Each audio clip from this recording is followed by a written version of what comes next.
তারেক জিয়ার চমকের মধ্যেও বিএনপি অব্যাহত চাপের মধ্যে আছে এবং বিপদে আছে।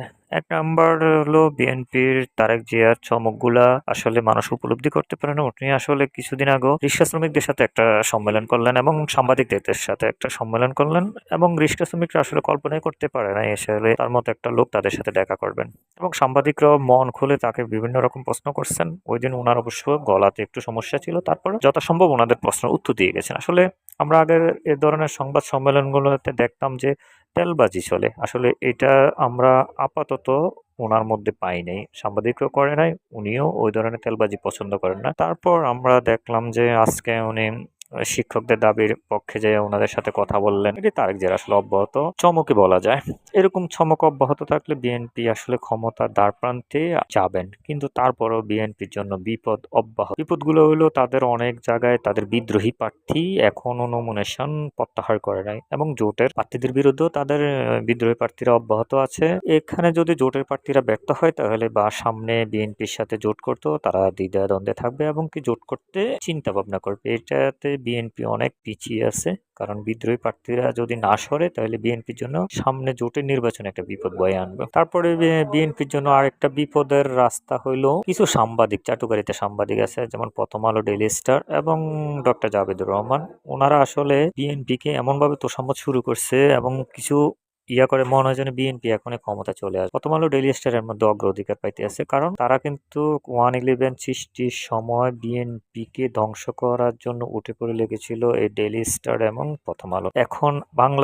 এখন বাংলাদেশে পেসিস্ট মুক্ত আছে, কিন্তু তারা এখন তো কোনো না কোনো দলকে তোষামোদ করতে হবে। এটা তারা এখন বেছে নিয়েছে, যেহেতু বিএনপি একটা বড় দল ওইটাকে। বিএনপি কোনো সময় সংবাদপত্রের স্বাধীনতার বিরোধিতা ছিল না। এজন্য প্রথম আলো এবং ডেইলি স্টার এমনভাবে বিএনপি তোষামোদ করে মনে হয় যেন বিএনপি 300 আসনে পাশ করে নেবে, কিন্তু বাস্তব চিত্র হলো ভিন্ন। বিএনপি এ ধরনের তোষামোদ করলে বিএনপি নেতারা যদি আত্মতৃপ্তিতে ভোগে তাহলে কিন্তু বিএনপির জন্য করুণ অবস্থা অপেক্ষা করছে 12ই ফেব্রুয়ারি। আরেকটা জিনিস উপলব্ধি করা যায় যে ডাকসু, চকসু এ ধরনের ছাত্র সংসদ নির্বাচনগুলোতে বিএনপির পরাজয় এটা একটা ভাবার বিষয়। এগুলোর জন্য বিএনপি অবশ্যই চিন্তিত এবং বিএনপির জন্য বিপদ অব্যাহত আছে। যতই বলুক এটার প্রভাব জাতীয় নির্বাচনে পড়বে না, কিন্তু জামাত যে টেকনিক গুলো ব্যবহার করে নির্বাচনে ওই টেকনিকের ধারে কাছেও কিন্তু বিএনপি যেতে পারে নাই এবং পারবে। এর মধ্যে আরেকটা বিতর্ক এখন সৃষ্টি হয়েছে পোস্টাল ব্যালট পেপার যেগুলো বিদেশে পাঠানোর কথা, এগুলো দেখা যাচ্ছে এক একজনের কাছে 200-250 পোস্টাল ব্যালট পেপার এবং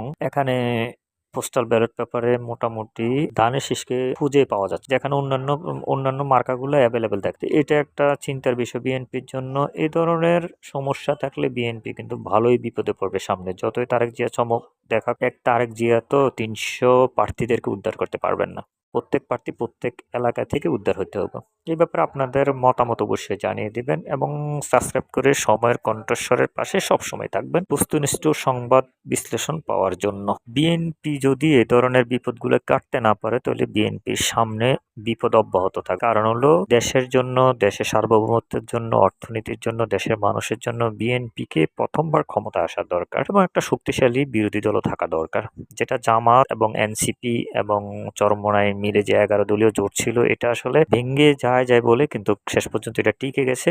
এটা বিএনপির জন্য একটা ফ্যাক্টর হইতে পারে। এ ধরনের প্রার্থী, এ ধরনের জোট বিএনপিকে একটু ব্যাঘাতে ফেলতে পারে বলে আমি মনে করি। তাই বিএনপির নীতি নির্ধারকদের বলবো যে ইসির যে ঘটনাটা ঘটছে, যে পোস্টাল ব্যালট পেপারে বিএনপির মার্কা ধানের শীষ খুঁজে পাওয়া যাচ্ছে না এবং এক একজন প্রার্থীর কাছে, এক একজন ভোটারের কাছে 200, 250, 300 ব্যালট পেপার, এগুলো নিয়ে অবশ্যই ইসিতে অভিযোগ জানাইছে সালাউদ্দিন সাহেব। দেখা যাক ইসি কি ব্যাখ্যা দেয়, কারণ এটা অবশ্যই ব্যাখ্যা দিতে হবে। এই ধরনের জিনিস তো হইতেই পারে না। এখন বিএনপিকে ঘায়েল করার জন্য যদি কোনো ষড়যন্ত্র চলে এটা আসলে দেশের জন্য কোনো ক্রমে ভালো হবে না।